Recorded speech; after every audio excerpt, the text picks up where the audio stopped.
and welcome to the Writer's Block. I'm your host, John Ronan, and as you know now, because we're in our 26th year, I interview writers about their craft, what they're creating now, what they've accomplished in the past, what they're planning for the future. We cast a little bit wider net than just writers, though. We have had on musicians, we've had on actors, sculptors, photographers. It's a pretty wide net, all in all. And if you have an idea for someone who might be good on the Writer's Block, writer or not, watch for our address at the end of the show. We'd love to get your suggestions. I want to also point out that this show and all the original productions out of Cape Ann TV are a result of cable access. It's a community service available because you have cable and you're watching us on cable. It is not available with Dish, so don't pay attention to those ads on television. I'm very happy to say tonight we do have two writers, local writers from Rockport, who have just finished a book titled Souvenirs of Pigeon Cove, the North Village of Rockport, Massachusetts, 1850s to 1890s. And as an introduction to them, I'm going to read part of the information on the back cover of Souvenirs of Pigeon Cove. John and Betty Erkilla, husband and wife team, collaborated to create and share a picture book with over 250 vintage photographs. I want to emphasize that this book is just chock full of wonderful black and white vintage photographs from the whole period, 1850s to 1950s. Ephemera, postcards, and newspaper accounts. Longtime Pigeon Cove residents and history aficionados, they both had Finnish-born grandfathers who toiled in the fabled Cape Ann granite quarries. The authors, who have enjoyed eclectic careers and pursuits, encourage you to help preserve the North Village's resplendent and storied past by sharing your own valuable memories and mementos. John and Betty, welcome to the Writer's Block. Thank you. It's a pleasure to be here. I think this is really a valuable book, and I want to thank you for it because so much is changing so quickly. Oh. It's important to preserve these memories and this heritage. Exactly. That's true. That was the whole idea of this, to save some history. And you've done that very successfully. When did you start to get the idea for this? I asked you first, John. Well, probably over 2 years ago, we thought we'd put something together because I come from a history buff. My mother, Barbara, wrote her own books on history of granite and also a village at Lanes Cove. And she did research for years, and she had photos by the hundreds. And so... so you started this in 2013? Or yeah, about then, yeah. But it's always on our mind, I think, don't you think? Right. Betty. And I was thinking of legacy. I thought it would be, we're not going to be here forever, even though we think we might be. And I thought it would be wonderful to be able to leave something behind that might be valuable to future generations. Right. And so we actually had a lot of fun doing the book. We got a lot of people, friends and acquaintances, to loan photos to us. And then the Sandy Bay Museum in Rockport was great. Gwen Stevenson, the curator, co-curator especially, was very helpful. And then out of our own collection, so how, tell me some of the mechanics of how you started. So you get the book idea, and you and right. John sit down and decide you're going to do it. Right. Then did you get on the phone or make a list? Or? Well, what we did, we created a one-size-fits-all letter, and we sent it to some people who we thought could have some photographs. And of course, anybody could have photographs. The most unlikely person could have a photographic collection. You don't know what they've got in the attic. And so we, so we posted in a few places, not too many, and I think we sent the letter out to a lot of different people also. And so, we have a listing of quite a few people. It reads a who's who of Rockport, right. Of people that you got material from. Right, and then the people in return, besides helping out with a historical project, they got their name mentioned in the beginning, in the preface of the book, and then also next to the photo, which they contributed, and then we also gave them a free book also. So that seemed to work out pretty well. It was a lot of fun, really. It took 2 years. And then did you have to get, technically, did you have to get permission sheet signed by each person? No, we didn't get that formal. It was kind of a general thing. And we borrowed the pictures, and I scanned them and processed them, and then gave them back to the people. We only held them a very short time. Most of the time, I had to enhance them a bit to bring them out better. Some pictures were quite faded. So some of these pictures could be 165 years old, from 1850 or 55. Yes. But the computer programs today are great. They just help bring these pictures right out. So you had to take the pictures and scan them Mm-hmm. into the computer so Yes. they'd be handleable, Right. manipulable. Yes. It just occurred to me that for people who are far away in Essex or Manchester or are new to Cape Ann, would you explain where Pigeon Cove is and how it relates to Rockport? Pigeon Barbara. Cove is a village. It's the northern part of Rockport. It's very close to Halibut Point State Park, and it's just amazing to me how many people don't know where Pigeon Cove is. It's just a very lovely little hamlet or village, and with a few hundred people in it. So If you go to Rockport via Lanesville and Gloucester, and you enter Rockport, is that part of Pigeon Cove? it Does is. it extend that far? It does, really, almost down to Folly Cove. That's still considered Pigeon Cove, and then continuing along Halibut Point State Park, and then That's all Pigeon Cove. it's all Pigeon Cove. And some people feel the line of demarcation would be the Keystone Bridge in Rockport on the other end, but that's evidently not the case. Evidently, Pigeon Cove starts in the center of what was Roe Point. And a lot of people who live on Quarry Road in Rockport and the Ocean Ledges condo project, they all vote in Pigeon Cove. So all the quarries really are in Pigeon Cove. Tell me now, where did you grow up, John? I'm a Lanesville guy. So far away. Very far away. You migrated. I got the special permission to move over to Pigeon Cove. How old were you when you moved? Oh, well, that's after we were married. 28. We're 28. So I've been here quite a while now, but I'm still not a native like Betty is. I know it. I hear that too. I've been here before, almost going on 50 years, but it doesn't count. No. And where did you grow up, Betty? Well, I grew up in Pigeon Cove, but I was born at the Addison Gilbert Hospital, and my parents brought me home on Pearl Harbor Day, so that's December of 1941, and I've mostly lived in Pigeon Cove. I did have a very short period of time in the 1970s when John and I had an antique house in Lanesville, so we did live in Lanesville for about 6 years or so. But you had to get back. Yeah, right. I had to go. Something about Pigeon Cove just That's drew us, very mesmerizing, I guess. Pigeon Cove, of course, is where the factory was for many, many months. Right, Yes. right. I remember that going strong for many years after I moved here, and now it's Big empty albatross. how long since it was operational? Probably 10 about years? 30 years. It's been a very Yes, long it's been a time. long time. Oh, that Yeah, long? it's Yeah. And so It's quieter over there now. it's quieter. But you know what happens? You just in those days we just would get used to the sound. We just didn't even hear it after a while, did we? That's right. No, you don't. I remember the first time I drove by about 45 years ago. I thought, ooh. I know an uncle of mine did work in the machine shop at the tool company for 45 years, so that was Wow. quite a time.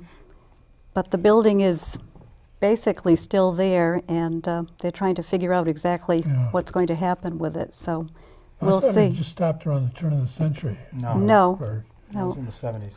I want to hold this book up and then show some pictures from the book. We have some enlargements. This is again Souvenirs of Pigeon Cove, and if I can get the close up on this, I'm going to talk about the book and then go to the photographs that John and Betty have brought, some enlargements from the text, from the book. Now, the book itself is not just photographs. it has explanatory paragraphs under all of them so that the characters are identified, and I enjoyed this particular one. I had it marked Officer Spates, John Spates, who looks like he's about to pull somebody in. He looks a little upset. That's Officer Spates here.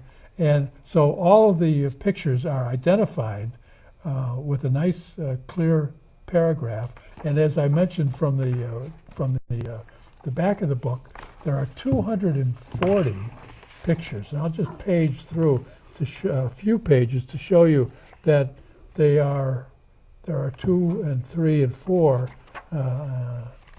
every time you turn. Mm-hmm. Now I'm going to show some specific blow-up pictures that have been brought, and I'm going to ask John and Betty to describe what we're looking at as I go through these pictures. What is this picture of? It's a picture that came out of the 1920s, and it's actually on the cover of the book. It's also focused inside the book. And you have a dozen Pigeon Cove youngsters. They're at the foot of Castle Lane.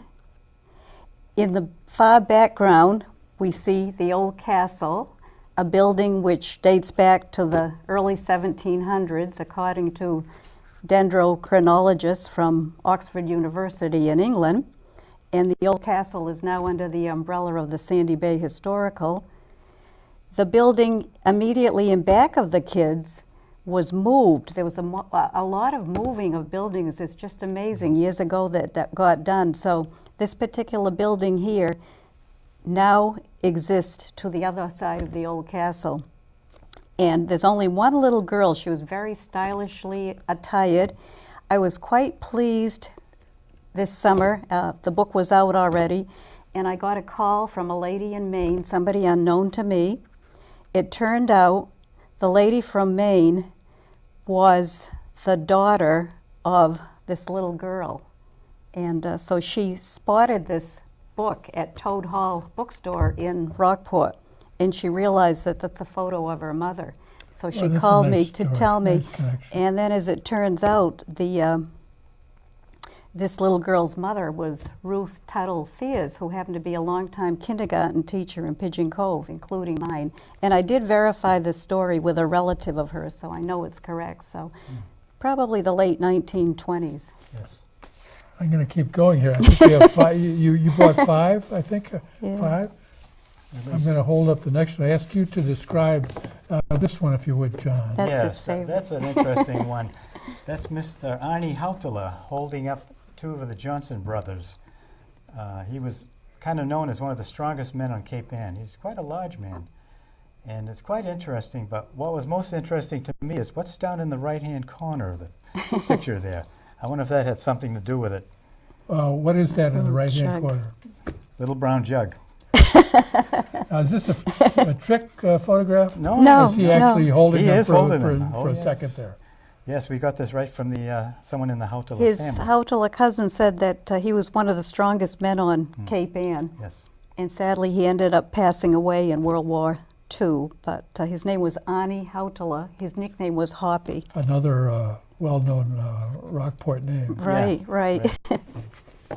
So the little brown jug was put in the picture. That's the only trick. Yeah. I was put in the picture to It may have mislead. not- They may have had a couple of swallows out of it, I think.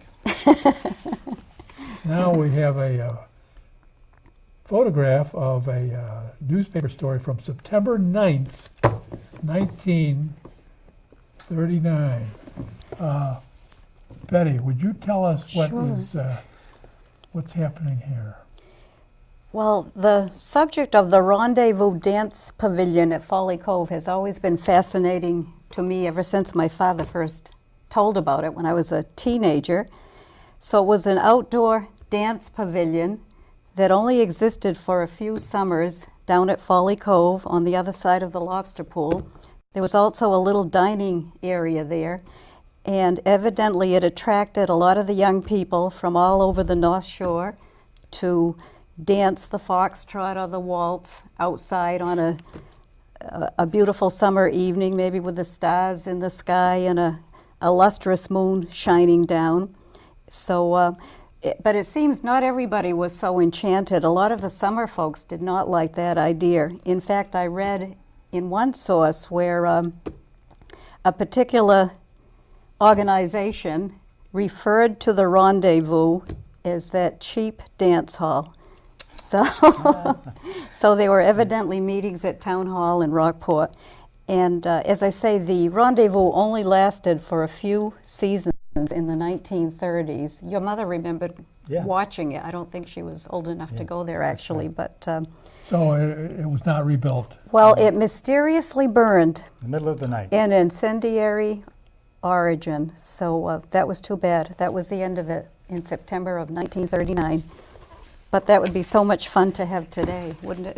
Now, Yes. here's a nice picture, a beautiful picture of a very, very highly polished car. Yes. It's probably worth a fortune today if Today you it can would find be. it in that kind of shape. John, what is Exactly. this picture of? That is a 1930 Oakland. A 1930 Oakland. Oakland, Yes. not a brand that's around. No, it was a secondary car put out by Pontiac back in the 30s. And it turned out the Oakland wasn't as popular, and they didn't last, but they kept Pontiac going. So this photo is of some of the people having a nice time. And then in the back seat, in the rumble seat, is Virginia Cleaves, whose father took many of these pictures on glass plate negatives. He probably took this picture also. It's difficult to see here, but there are two individuals back here in the rumble seat. Yes. Rumble seats have not been around for a long time, but they're riding in the back of this car, and it's some of that reflection is not from our studio lights; it's from the car itself. Yes. Must Very, have been quite very new. highly polished. Yeah. Do you know what that car cost new? Do you have any? Probably about 2,000 at the most. Whoa, They weren't fortune. expensive. That was a fortune. Back then, it was Yeah. a lot of money. Yes. Did you ever have a ride in a rumble seat at No, all? no. I did once a few years ago, and you really have to be quite a gymnast to get up into the rumble seats. Not easy at all. That's You have right. to have a lot of agility. Now we have one of the older photographs from your book of a house, and well, I won't describe it. I'm going to ask you to describe it. That was the summer home of a lady named Corinna Bishop, and it was located in the Avenue section of Pigeon Cove. We've recently found out, in fact, it was located on Haven Avenue. It has a lot of interesting architectural flourishes, and you can even see the carriage house with the horse and wagon at ready. So I think it's a very charming house. I did see in another source in 1886, Mrs. Bishop apparently was one of the top payers of taxes in Rockport at that time with that house. So the house, I don't know if it was torn down or burned down actually, but there are remnants of the foundation on Haven Avenue. There are still. But this house is There's totally another gone. house there, so very charming place. I think we have It was a very old photograph, but we thought, one more. okay. And this has to do with the quarrying. industry. Yes, that's the quarry industry in full Yeah, so describe that, John. going. That's Pine Pit, known as Pine Pit today, and it was run by the Bay State Quarry Company. And it's owned by the town of Rockport these days, and it's more of a nature preserve. But in the picture, there's a lot of action going on. There's a garamander on the left side, wagon hauling a piece of granite underneath. Is how they move things in those days.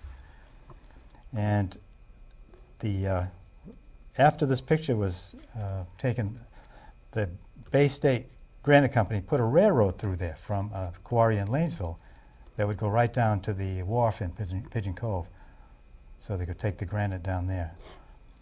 The And fo- this, I understand now if you want to get granite cobbles for streets or driveways, you have to import them. yes, yeah, that's the cheaper way. And in the foreground is an interesting little picture of Okay. Yeah, in the foreground yeah, of this? that building. If you look close, it's got a bird. Right here? Looks like a little birdhouse in the top part, a place for birds to go in. The photo actually means a lot to me because Yes. my family, the Matt Keelan and family of Pigeon Cove owned the quarry in the 1950s and 60s, and it's located on Curtis Street in Pigeon Cove. How long was this quarry worked? Up to what date? I really don't know for sure, to tell you the truth. They all were out by 1930. 30? And I'd say that Yeah. one was an older one, it's probably long gone. Before then even, yeah. And they filled up pretty quickly. With water, yes. Almost immediately. Yes, right? and people do swim in there today. that Yeah. one. Those are enlargements of a few of the 250. I want to ask, I like technical questions, not trick questions, just some technical questions about how you produce the book, because I'm sure there are people who are watching who might want to do something about Essex or Magnolia And we hope they do. Village Yes. or Lanesville where you lived. After you get the list and you sent out the letter, all these photographs started coming in. How did you get them all in print, and how did you get all the information you needed to accompany them? Well, you should have seen my front room. It was just filled with all kinds of source materials and books and pamphlets and magazines. I was always hoping nobody would come to visit, because books on the table, books near the fireplace, on chairs, on the floor, all over the place. That was really quite a scene, wasn't it? It was, yes. And the photos, as soon as I could, I scanned them and processed them and kept them in the computer on a disk or a memory stick, so I could bring those up anytime and we could work with those. So you get all these pictures on one little flash drive? Yes. It's amazing. It is amazing what they hold. So you to need me. some computer skills. Yeah, and some, it really helps. yeah. Was it hard to identify the pictures? In other words, did people come and say, I've got these pictures, I think it's Uncle Ralph, but I'm not sure, and I don't know who the woman is. Yeah. Did you have pictures that were hard to track down, or pictures that you couldn't use because you Oh, couldn't yes. ident- That came up a few times, and we had to ask a lot of people about some of these pictures. Right. that- There were a few elderly people around that we were able to interview. We went to some cemeteries to get some information, and just a lot of different sources. And speaking about not being able to use a certain picture, one man from Rockport had the interior of a certain school in Pigeon Cove, and he claimed it was such and such school. Well, one of my neighbors had gone to that school. My neighbor is 96 years old, and I brought and she's very, very sharp still mentally, so I brought the photo to her for authentication, and she said, no, that's not the interior of such and such school, so we couldn't use it. Yeah. Whoa, No, we had to be really We correct wanted about to it. be correct as we could. Yeah. good historians. Because once it's down, that's it. You can't change the book now. So we tried to be as accurate as we Yes. could and check information. The subscripts in here identifying the pictures are all very, very clear, and they identify the individuals if there are many individuals in a picture, which is very helpful. Even though I didn't know hardly anybody in here, although I know some of the families, you do want to know who's Right. Yeah. there and in what order, and it's very helpful. I just got a minute ago from Julia the 5-minute signal. Oh my goodness. So I have a couple follow-up questions I want to make sure that I get to. After you get the pictures and you have all the text that you want, what's the next step in getting a book published? Well, in this case, we had a great publisher out in Minnesota, North Star Press, and I wanted to have control over everything. I didn't want someone changing my words around that I had spent a lot of time on, and so they had a program called Guided Self-Publishing, and so it was great. There were just a couple of things that got changed on this particular book.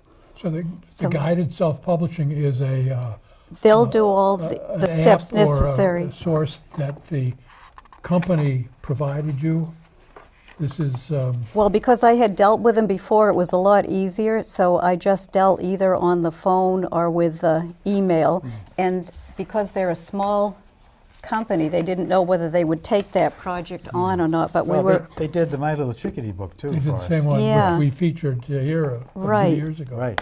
and so we really wanted them to do it, so we did remain patient, I guess, and spoke. it so it worked out. It certainly is a success, and I want to make sure that I hold the book up one more time and tell people that they can buy it on They can where? buy it at Toad Hall Toad Bookstore, Hall? the Bookstore of Gloucester, Gloucester? Cape Ann Museum, Cape Ann Museum. Oh, that's a Cape good Ann story. Museum, Yes. Amazon. Amazon. It's on And- Amazon. And Amazon. Yes. Yes. Yeah.